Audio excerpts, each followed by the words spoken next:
I've never been camping. I can't believe that. I'm not a camping guy, bro. What kind of childhood did you have? I love hiking with a pack of cigarettes. What? Just kidding on the hiking. I've never been hiking. Yeah, okay.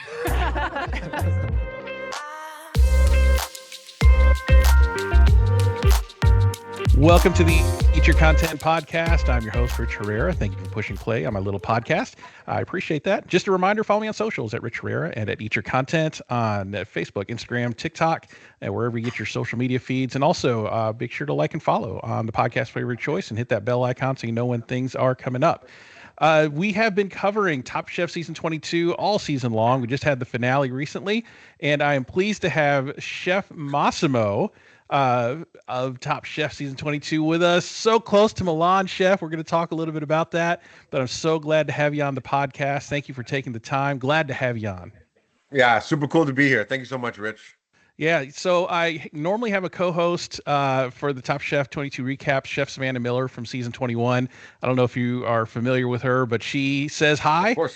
And she Cool. misses the interview today. She is slam packed with events, but she wanted me to say that she is sad to miss today's interview and to say hello.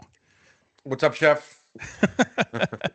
So I wanted to talk to you a little bit about your time on Top Chef, but before we dig into that, I wanted to learn more about you. I mean, you are without a doubt probably one of the fan favorites on the show. Big personality, just very memorable. I don't remember in recent years a personality as big as yours on the show, and for that I'm grateful. One of the main reasons why I wanted to have you on the pod. But I want to talk a little bit about your background. You grew up in an Italian family in Montreal. You started in a pizza kitchen at 16.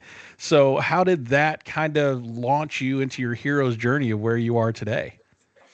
I was on my way to a very interesting college education where I was wide-eyed and interested by the world. So I was studying in marketing, but taking classes in sculpture and yoga, or I was studying in creative writing, but I was taking rock climbing classes and quantum theory. I was all over the place. And I was at a bar one night, and I had a friend. He said, "Hey, Massimo, do you know how to cook?" And I said, "No." And he said, "Okay, well, listen, I'm leaving for Europe this summer. I need somebody to replace me at my job. Cooking is really cool. You know, you get to drink beer all day. You get to play with knives and make pizza." And at 16 years old, I thought that was really cool. I thought that sounded great. And so I started to become a cook. Then accidentally, very, very quickly, I fell in love with it. I fell in love with cooking. And that's all I wanted to do. That's all I wanted to do. Eventually, I would even skip school to work. And after college, what we call CEGEP here, which is, I guess, pre-university. Before university, I took a year off, and I said, okay, I'm going to see where this cooking thing takes me. And never looked back. So what started off as a summer job is still a summer job. It's almost 20 years later. I'm in my 20th year now, and I'm still as excited as ever. And here we are. Yeah, I mean, in those 20 years, I mean, your resume is impressive. You ended up training at a bunch of French restaurants across Montreal. You worked with Daniel Boulud, and then you did a stage at Noma. What were some of like the most valuable lessons you took away from those very prestigious places where a lot of chefs growing up, coming up in the industry, these are dream places where they want to stage and learn. So what kind of lessons did you take away from those places? I took away the most valuable lesson I took away from these places, which is probably the most obvious one, which is respect for the client, respect for who you're cooking for.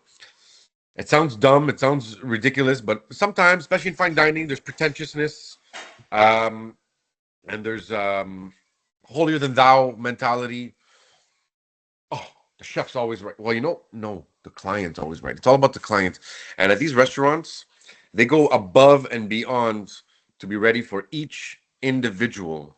It's not only about a client or a table or a reservation or it's about each individual needs to have a service that's tailor-made for that person. And so we need to be ready for them. We need to know where they are, what language they speak, how to welcome them, and then catch the vibe of everybody wants to be served differently. I know I probably want to be served differently than you if we both go to the restaurant at the same table. And it's about gauging this and creating the best experience for the client. It's not about the food, it's not about the wine, it's not about the service, it's about myriad, but it's always about the client. And at these amazing restaurants, best restaurants in the world, best restaurant in North America, like they go above and beyond to make sure that the client is the number one priority. And when you're cooking at an elite level, these humane things could easily be lost, right? And yeah, no, it's all about the clients. That's what I learned. All about the client. Number one. Yeah, that repeat business is what you want, right? At these Re- Repeat places. business. Repeat Yeah. business for sure. So during Noma, you staged, and I read in an interview that you experienced like a near-death experience thing. Oh, you read that? Oh my God, you did your Yeah. homework. Well, I try. What can you tell me about that? What are you comfortable sharing about that? And what did you learn about yourself? What did you take away from that? And how did that change your point of view on life, on cooking, on food? Sure, yeah. Well, we were on our way to Las Vegas for a music festival. I was finishing my last shift before vacation at Maison Boulu, the Daniel Boulu restaurant in Montreal. I take my bicycle. I'm on my way to yoga class. I'm gonna zen out and enjoy my vacation. A block away from my yoga studio, I get sandwiched between two cars. Whoa. I should have died. I should have died. There's no reason why I didn't die. I should have fallen forward and been run over. Instead, somehow I fell backwards. There's no logical explanation. And then you go to your yoga class. You dust it off. I had a scratch, maybe. Go to yoga class, and then you start. It's very spiritual. That's what I love about yoga. For me, yoga was for about 10 years of my life. It was a very, very, very big part of my life where I was doing it almost every day. And the spiritual side is very enlightening, very enriching. And so, you get into these existentialist questions. Who am I? What have I become? Who do I surround myself with? What are the choices that I made? Am I happy? And I just got married. Everything was just coming along. My career was just starting to take off. And then I said, you know what? I have no regrets. Who I surround myself with, the decisions that I made, the choices, I have no regrets. But I would always like to stage at Noma. That would have been the only thing. So that night, I applied, and I had a friend help me out with an email address to send it to the right person. Within a few days, I got accepted, and I went on my journey to Copenhagen, where I had no idea what was waiting for me. I wasn't necessarily like a fan of their cooking. It wasn't what I was doing. It wasn't what I was set on to doing as well. It wasn't where my pedigree was bringing me. But I do have the books, like everybody, and I do have the questions in my mind. What the fuck does fermented barley in a lobster sauce with, what does that taste like? What does oxalis taste like? What do grilled ramson leaves taste like? This is 2014, right? And so then I quickly realized that the ecosystem here in Montreal is much like the ecosystem in Denmark. A lot of the products that they use, that they have success with, we have here, and nobody's using it. And all these wild ingredients are growing within the cracks of our sidewalks, for example. It's readily available. Not that I would ever serve anything in the sidewalk. I'm not saying that, but I'm just saying we have all these products that they're having so much success with, that are so obvious for us, but nobody's using them. And so that mixed with the incredible artisan spirit that they have at Noma, where if they're going to make a ham, they're going to make it for 2 years. If they're going to make a soy sauce, if they're going to use a soy sauce, they're going to make it. If they're going to use a miso, they're going to make it. They're going to learn how to make it. So all these things spoke to me so much, and within a very short amount of time, changed my life. Now, I wasn't looking for it. I wasn't expecting 4 months to change my life the way it did, but it happened, and I had my palms wide open, and I absorbed everything. And after Noma, I came back to Montreal.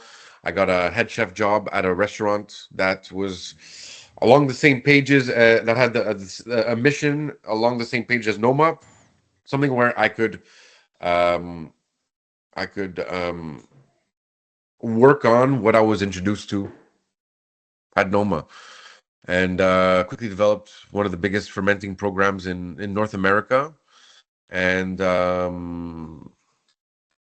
yeah, Wow. that's So that's so that's the that's what Noma did. Yeah.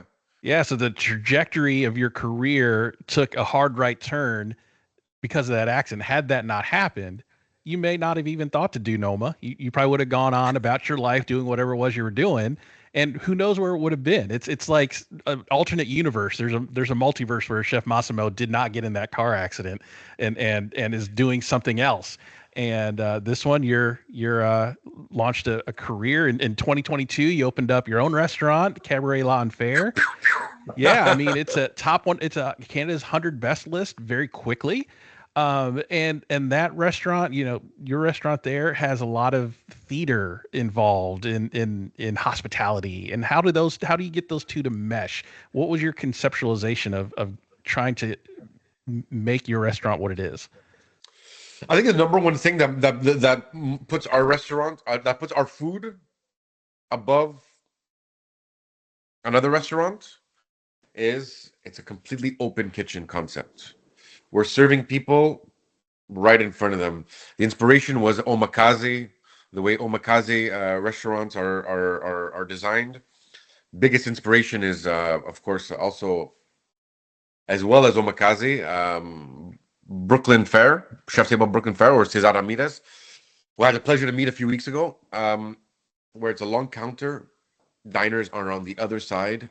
They see the extremely organized, extremely clean rush of a kitchen service. And when our piece of fish is cooked, it's not under a heat lamp for 30 seconds, for a minute, for 2 minutes. It's served right away. And I think having an open concept kitchen with no heat lamps makes us extremely honest. And it's within those seconds, just those few seconds, that's what I feel like that's what puts us apart.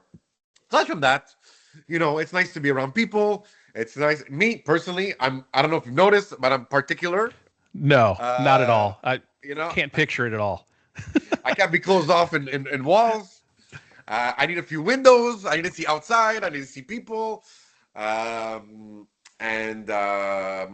aside from that, our restaurant Cabaret L'Enfer, which is the French, in French it means cabaret hell, basically. But it's there's no religious reference. There's no biblical reference. It's named after a cabaret that existed in Paris, 1880 to 1940. It was a theme cabaret. So if you Google it, it's a very, very interesting facade, very interesting design, where the masonry is absolutely nuts. So the first time I saw this in a design book, Cabaret L'Enfer, which was home to Pablo Picasso for a while, home to Hemingway, the Surrealist movement, the Neo-Surrealist movement, Les Années Folles, La Belle Époque, and I thought I'm a lover for everything Parisian. I'm a real sucker for everything Paris. I thought it would be cool. I thought it'd be cool to name a fine dining restaurant the name of a strip club, or the name of like a not restaurant. Yeah. Like Café Boulu is like really cool because it's a fine dining restaurant. It's called Café. Like I like these things, and Cabaret L'Enfer is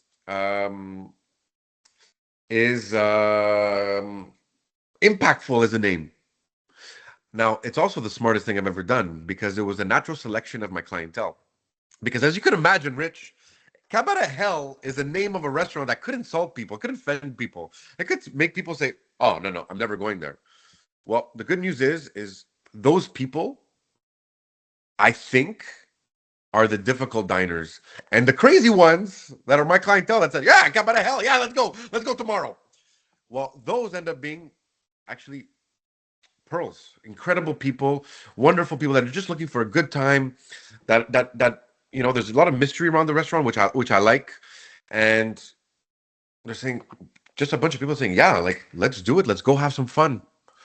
And my clientele is the best. There's no assholes. There's no people not having a good time. Everybody's celebrating something. Every date likes each other. Everybody's always smiling, and it creates a vibe. The vibe of the diner is an exact collaboration between the service that we give, and it's a magical dining room. Last night was one of the best nights of my life, as of every other night, and I'm so privileged and to be able to be doing this every night. Yeah, I mean, I looked at your website on the restaurant and I was so impressed with the pictures of the food there and the philosophy behind it. It's definitely on my list to visit if I'm ever in Montreal. And I apologize for butchering the name with my gross American accent, but No, it's cool. I love did the it. best I could. It's You see, it's so romantic in French. Cabaret l'enfer. I know, right? It's Cabaret amazing. hell. It's like I had a hard time with my permits. The city didn't want to give me my permits. They thought I was opening up a strip club. I was like, guys, no, I promise it's a fine dining restaurant. I'm not gonna have like an ATM machine or video lottery machines. Not a pole to be found. Look, no glitter anywhere. No glitter. I promise. It's hilarious. Now, what I wear underneath my chef whites is my business. Hey, yeah, no shame from me. No shame from me.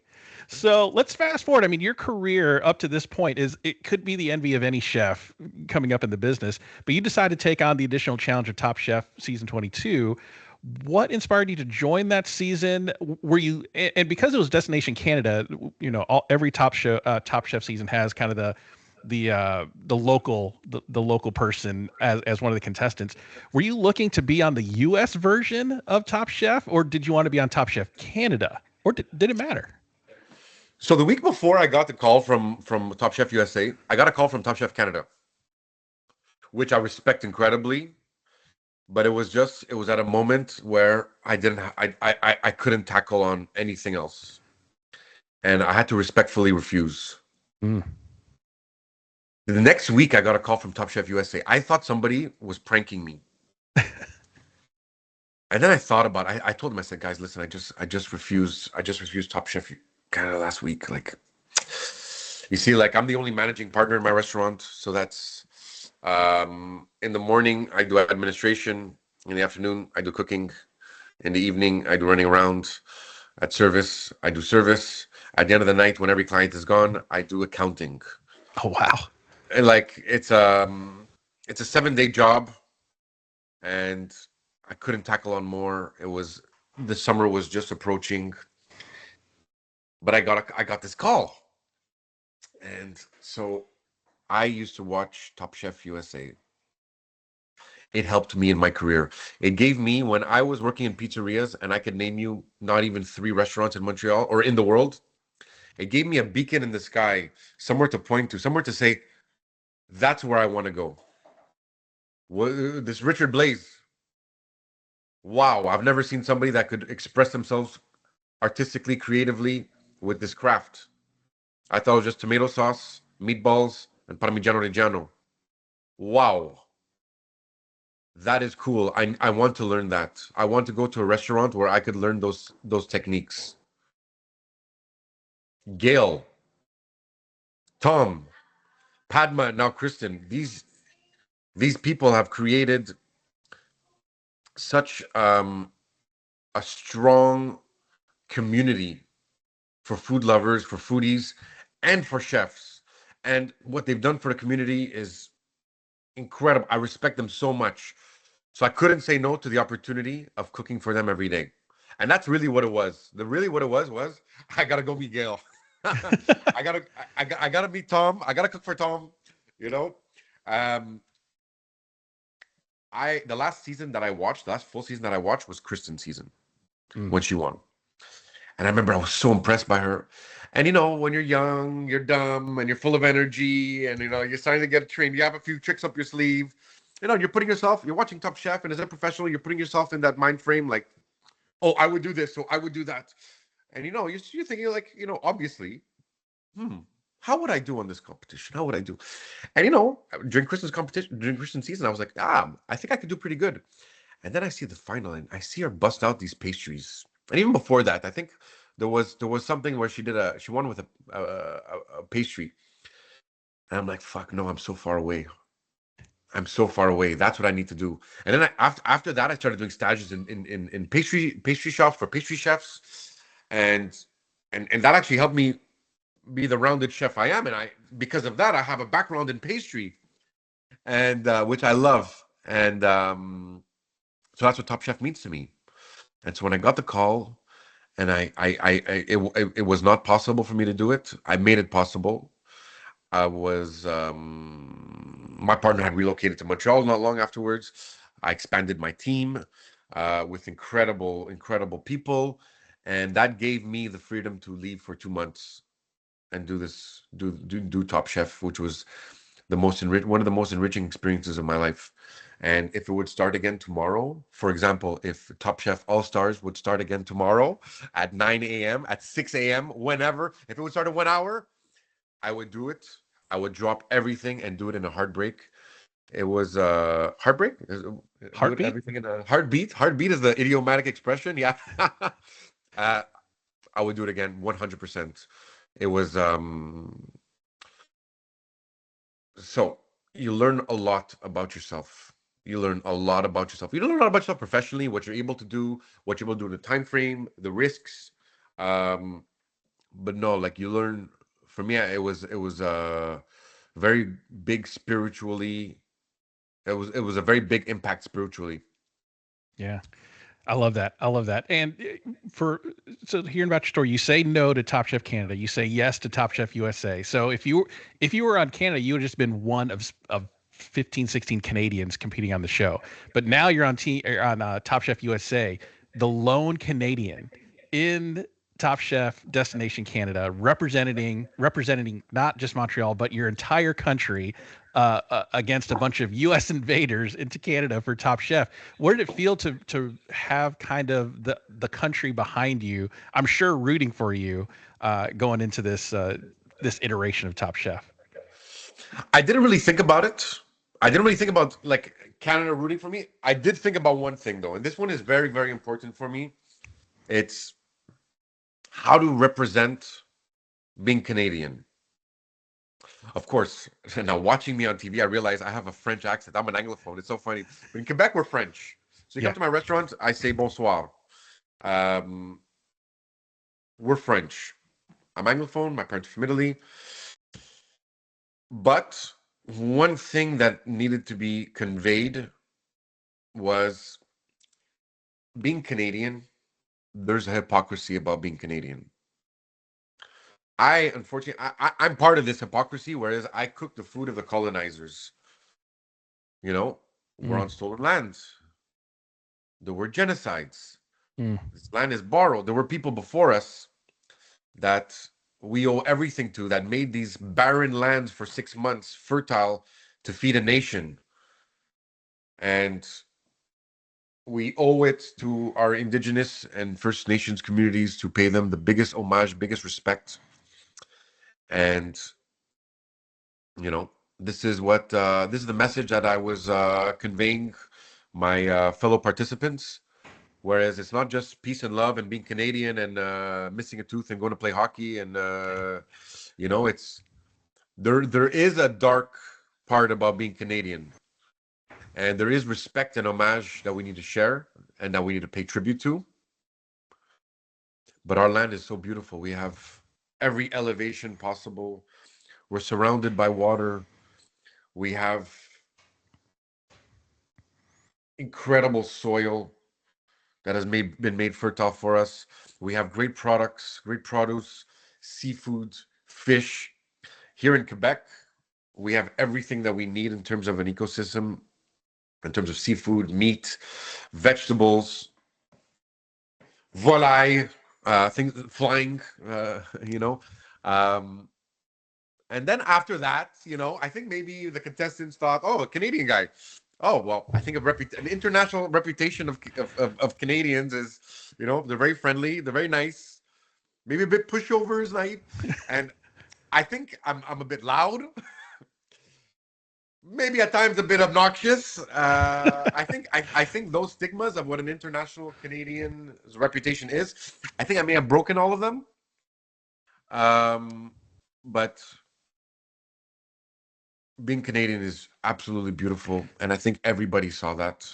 Yeah. And one thing that is 100% Canadian is respect for its community, and I feel like everybody saw that. Top Chef did such a good idea, and also introducing all the other chefs to Canadian culture. Um, the chefs, the 14 chefs, did a very good job introducing me to American culture, because America is fucking big. There's 51 states or 52, 51 and a half. Yeah. And every state has its own terroir, its own culture, its own food, and we know nothing. We know nothing. Um, and it really it's encouraging me in doing a world tour of the states. Like I was in Chicago for the first time. Love Chicago. Oh yeah. Love Chicago. And they do things a lot differently than other places. They have a whole different background and history.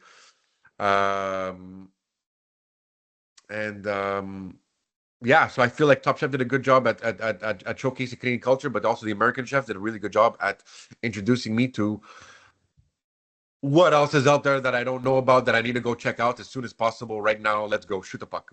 So what piece of American culture did you experience with the other chefs that you're like, really?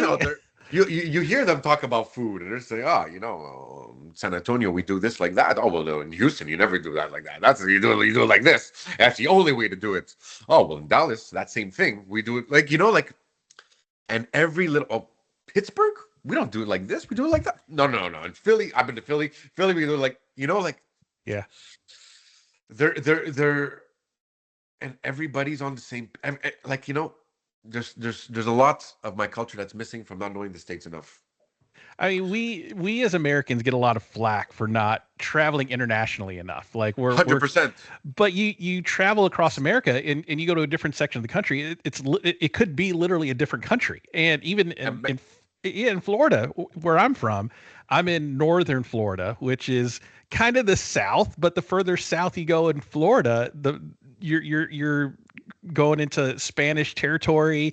Miami has a lot of Cubans, and you feel like you're kind of in Havana. It's a completely different. You drive 4 hours south, and you feel like you're in a different country. And that's why we don't need to travel so much, because we have so much here in America that we can experience and feel like we're in different parts of the country. So I appreciate the what you're saying there about learn a lot about American culture and all that. Absolutely. Road trips is a really big thing in American culture, and I get it now. I understand. And I can't wait. I can't wait to know more about American culture, terroir. I want to speak French in the bayous. There you go. It's a different French. It's Creole French. So even then, you're experiencing something a little bit different. So, yeah, I mean, I look forward to seeing on social media your road trip across America and that's a travel show idea right there. So pitch it. Maybe. And you got it. So let's fast forward to some of the highlights that my favorite portions of you on Top Chef. And in talking to you, when I first started watching the show and you came on, you had this real big personality. I'm like, there's no way he's like this, like in real life. It just at an 11, 100% of the time. But talking to you now, I'm like, this is just you all the time. And it's so refreshing to kind of see you not necessarily play a character on TV, but this is just who you are. And that's just really neat to see. So thanks for that. I appreciate it. Thank you. So Restaurant Wars, I want to jump ahead kind of midway through the competition. Wars. You're at Restaurant Wars, right? And you're genetically bred to run front of house, I thought. Probably one of the better front of house performances I've seen on Top Chef.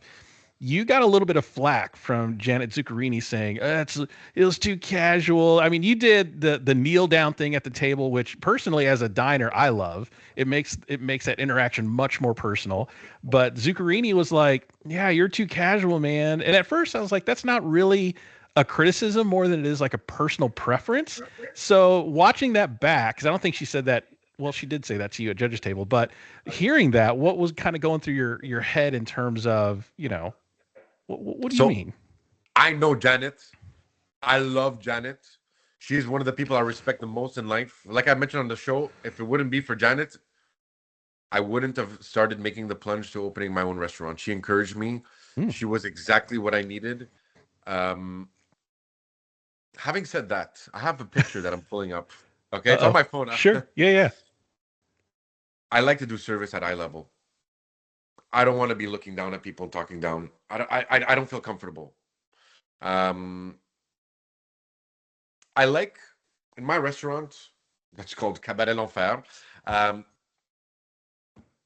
it says fine dining is possible, but I play Ramones a little too loud. Uh, I want it to be. I have candles everywhere. There's almost. I basically shut the lights and there's just candles everywhere. I want it to be as homey but as professional as possible. I want to be right on that line of we're serving you at our fine dining restaurant, but also you're our guest in our home. I want to be right on that line of professionalism and friendly. And so you could see me doing this basically every night where I actually sit down next to the guests while I'm explaining. If I'm not, getting down at eye level, for me, eye level is extremely important. I understand what Janet was saying. The other judges, they also agreed. But you know what? Maybe in Montreal we played down a little bit. We're a bit more relaxed. We're a bit more chill. But eye level service is something that for me is extremely important, and it's something that I do in my restaurant. And I want people to feel comfortable and not like a position of like power or Mm. you know what I'm saying. My ego's big enough. I don't need to be standing above somebody. So it's very important, like for me, eye level. Yeah. Yeah, it's less stuffy, less uptight. When I watched Yeah. Restaurant Wars, I was appreciative of that. And there's studies that show that when you do that sort of thing, when you kneel down in front of them or sit down next to them, tips are bigger for the servers because it's a much more Oh, personable service. I mean, you're doing the right thing for your servers to make more money doing that. So it was really interesting when I heard that feedback from Zuccherini. I was like, I mean, I get what you were saying. It's Restaurant Wars supposed to be quote unquote fine dining, but it's really kind of upscale casual the way I kind of view Restaurant Wars. I mean, you look at restaurants like maybe Alinea or Ever, and you probably wouldn't do that. But at Restaurant Wars, I thought it was completely acceptable. So I was just kind of like, Janet, you're in your ivory tower. You can kind of, step down. It's okay, and be with the people. Be with the people. Another thing I want to talk about with the Restaurant Wars, you were on Tristan's team, and yes. during that time, Tristan received some just devastating news about his father Horrible. having a stroke and dying the next morning, and you could really see and beyond the edit of the show, the team really rallied around Tristan. And so when you guys found out, when the rest of the team found out what happened with Tristan's stepfather, was there this conscious effort to kind of get together and like we can't lose. We got to do this for Tristan. How did that change the atmosphere and the service for Restaurant Wars during filming? So I was in the dining room, and for me, that service was like when you're riding a motorcycle at 200 kilometers an hour, or sorry, miles, Yeah, which is significantly what are faster these than kilometers kilometers, that you speak of? which is significantly faster than us kilometers. But and it's like doing a turn, and you have your knee grazing the asphalt, and you're one hair away from complete wipeout, but you're under control. So for me, that's what the Restaurant Wars was. But I was in the dining room, so I was separated from my team. I knew something was up. I didn't know what was up until judges table. I didn't know Oh that wow. that his father passed away until judges table. Tristan, he's a strong guy. He's a proud guy. Um, all I knew is that there was personal problems. There was a situation where the day before he had to leave, and I saw him come back. I saw tears in his eyes.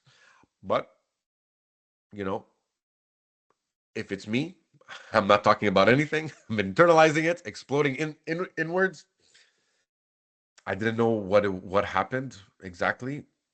During service, he had left to get that awful call, worst call ever.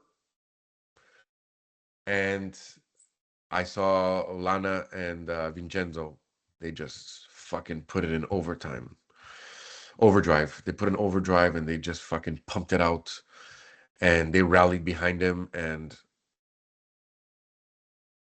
they made it. They killed it.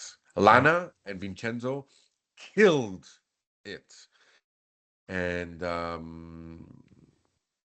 so then we found out at judges' table that for me, if I was in his position, I have no idea. I don't think I would have come back. I don't think I would be strong enough. I wouldn't be strong enough to come back. I can't even think about it. Putain. You know what I'm saying? Yeah, it was really impressive to Wow. see. It was really impressive to see on screen the way the team rallied around him and got the win for him, and giving that sort of storybook ending of in anybody else's shoes, like you were saying, would have been totally acceptable to have left the competition head held high, and completely understandable. But he and his family wanted him to stay in honor of his stepfather, and I thought it was the right decision. So, yeah, interesting there. So speaking of Tristen, there was apparently a little bit of beef between you two for a moment. One part it was caught in the stew room. I think was most evident was Tristen was saying you have to cook from a perspective, and you were saying, well, I just find good ingredients and I just want to cook them the way I like to eat them, and there was a little bit of beef there between you two, mainly over philosophy of cooking, and Tristen on his confessional said, Massimo's cooking is what I cook against. Did that beef ever spill over kind of behind the scenes, or was it just a passing comment, between you guys? And was there really any beef, or was that all editing? I mean, me and Tristen, we both have very, very different pedigrees. He has an incredible pedigree, by the way, and it took the whole season, to kind of figure out where he was, where he's from. He kept his cards very close, but obviously he was very talented. He had a lot of success, and he had an incredible pedigree, something that he wasn't sharing. I think he tried to be like the hidden dragon, but a dragon can't hide, and was there beef? I think there was two strong personalities. There was never any bickering or any arguing, but two strong personalities in a room, and I think that's what it gave. That's what it gave. I mean, yeah, that's what it gave. There's no beef on my end, at least, So it's all good. It was just a moment in the heat of the moment of the competition there. Things kind of boil up, and just the way they edited it, I was like, oh man, I wonder if they've been like kind of at each other's throats most of the season or something. But good to know that wasn't the case. That wasn't the case. Just, two strong personalities doing what they do. Yeah. Also, I'm very used to walking in a room where immediately half the people hate my guts and half the people are like, oh, this guy's cool. Immediately. That's funny. So let's get to your elimination. So the Forged in Fire challenge, outdoors, which is not a familiar place for you, not a big hiker, as evidenced in the opening scene there. But you decided you got the extra 30 minutes as the advantage, and you decided to take that 30 minutes and make a bannock, kind of a bread cracker type thing, topped it with a bunch of foraged flowers. And Gail said it felt disconnected from the trout, and that ended up eliminating you. Between you and Bailey were on the bottom. She had undercooked peas. Your only mistake, from what I could see, at least from the show, was just that cracker that didn't really connect with everything else, and then you were eliminated. There was a lot of talk online that was not the right elimination. That Bailey's undercooked peas, and I love Bailey, but Bailey's undercooked peas was a bigger mistake than your disconnected bannock. And you said in your confessionals like that hurt a little bit. So that hurt a lot. Yeah. Yeah. So you were one step away from Milan, which in my podcast I said not having Massimo in Milan was a huge mistake. You doing your thing as an Italian Canadian in Italy and back in the mother country would have been gold TV for me. I would have loved to have seen you in there. So walk me through what was going through your head as you heard the words, Massimo, please pack your knives and go, being this close to Milan. I mean, it's still very, very, very hard.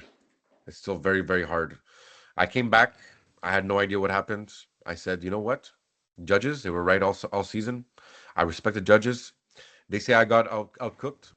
I got outcooked. That's it. I mean, I don't know how, but if they said it, it must have happened. Um, I mean, yeah, it's hard. This one was hard. This one was hard. It was hard to watch. Yeah. It was really hard to watch. I thought so. The bannock. So going back to trying to showcase what it is like to be Canadian, trying to showcase Canadian culture. I had a bit more time. I did a bannock, which is a Scottish flatbread that colonizers brought over, which fed indigenous communities throughout winter because it's an unleavened bread. It's cooked on fire. It's cooked on a rock. So I'm there and I'm like, I have half an hour extra. Let's do it. Um, we forged all these. I found all these flowers. So while other people were looking for certain things, I know that land. I know those products, and I was so impressed that in September, the flowers are just as sweet as the ones you could get in May and June.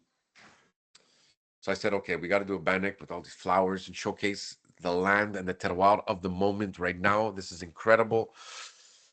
And I'm super happy with that dish. The fish, I mean, I think I was the only one to butcher, except for Mhm. cutting cabbage in four. But I think I was the only one that actually butchered. I know I butterflied the fish. I showed technique. I cooked it perfectly. I smoked it perfectly. I even started a fire on a cut. I started 2 fires in Top Chef, which is, I think, a record. My garnish, my sauce with the mustard. A lot of people think it was underforaged. It was actually not, especially considering how tedious it was to get all those flowers for 13 people. Um, it was extremely simple in flavor, extremely bold, extremely focused. It was a mustard sauce with the root, with the leaves, and with the flowers. It was a spicy sauce that tasted like a horseradish potato. It was very focused. Um, so I have to say to everybody thought it was underforged. I can guarantee you, underforged. It was not underforged, but my food, which I really do like doing this, it's a bit of a shocking thing that I like to do is make my food look really simple or cover my food with something that you can't see what's underneath. Then you got to eat it all together and then taste the complexity. But yeah, listen, I got outcooked. Um, I mean, it wasn't just by Bailey; it was by the cabbage and the jerk spice and the skewer. Yeah. I guess I got outcooked. And that's Bailey. She's incredible. Bailey, I have so much respect for Bailey. And it wasn't even about the peas. It was about I just got outcooked by everybody else, I guess. Yeah.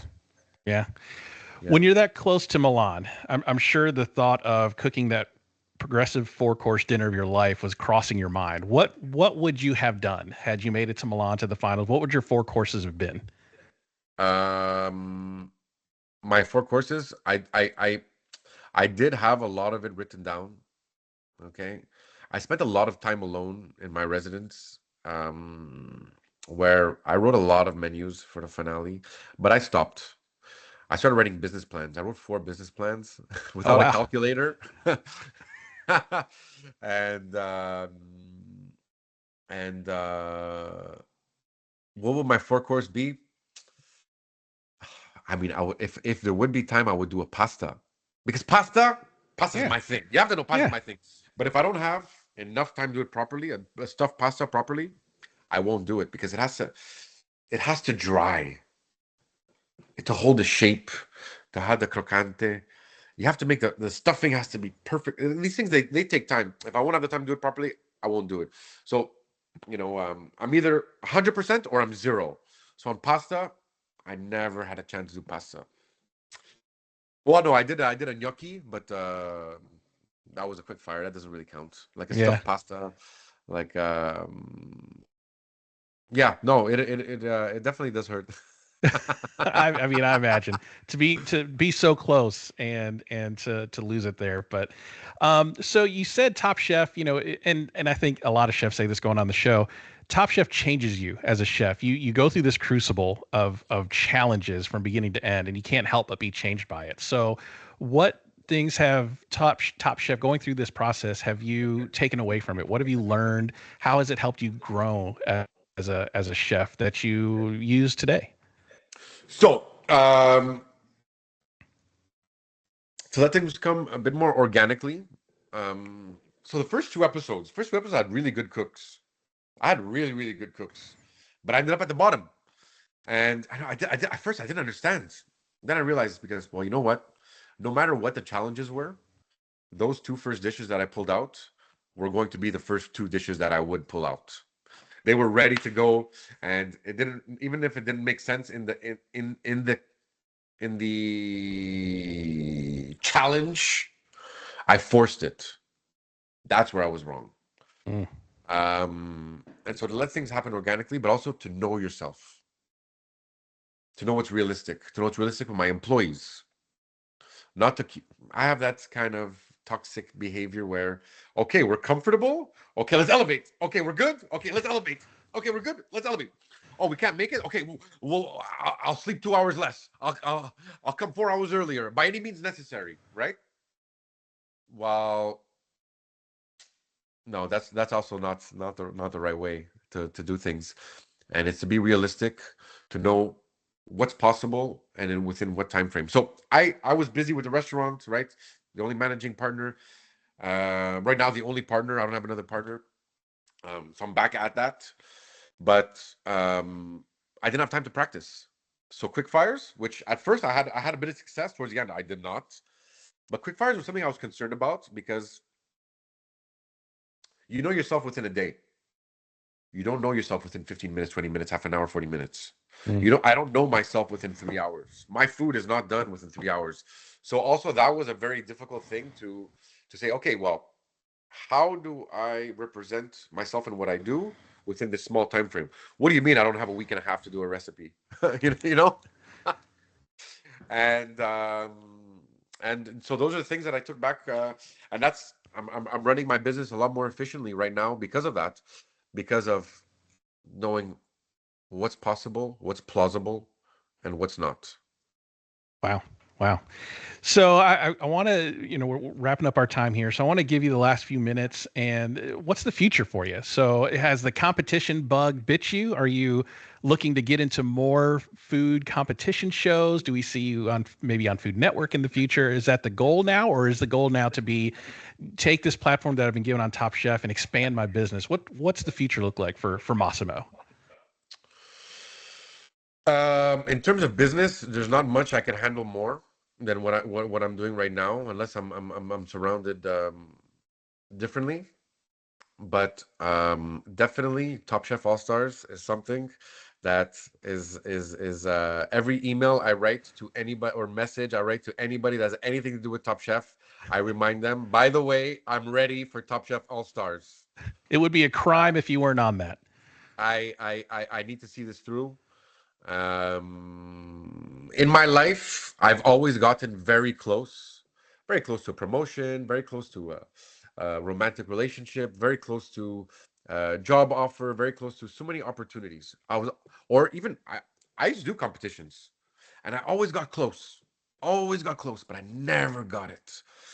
And I feel like Roberto Baggio. So Roberto Baggio is an Italian football player who was the best player in the world, but he missed the penalty kick in the 1994 finals, thus Italy not winning the World Cup. He was the. I don't want to be that guy that he got close, but he never. So before it was just about cooking for Tom, for Gail, for Kristen. Now I need to see this one through. I need to break the curse. I need to see this one through. I need to see this one through. I put my heart on the line, and it's broken.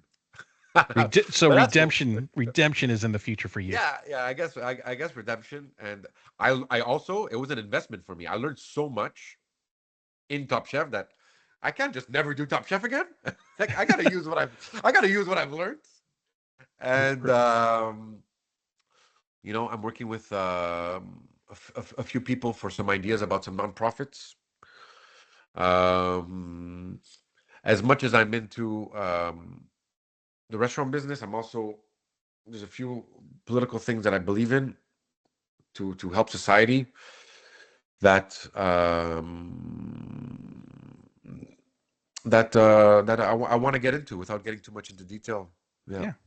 Yeah. So where can people follow you online to keep up with all of these future dreams and ambitions of yours? Where can they keep up and see what's going on in your life? Okay, so Massimo Agogo on Instagram, Massimo Piedimonte on Twitter, but I don't post on Twitter. But I couldn't write the two last letters of my name; it was too long. And I pressed OK, and don't follow me on Twitter. Don't follow me on Twitter. Cabaret Point L'Enfer for Instagram.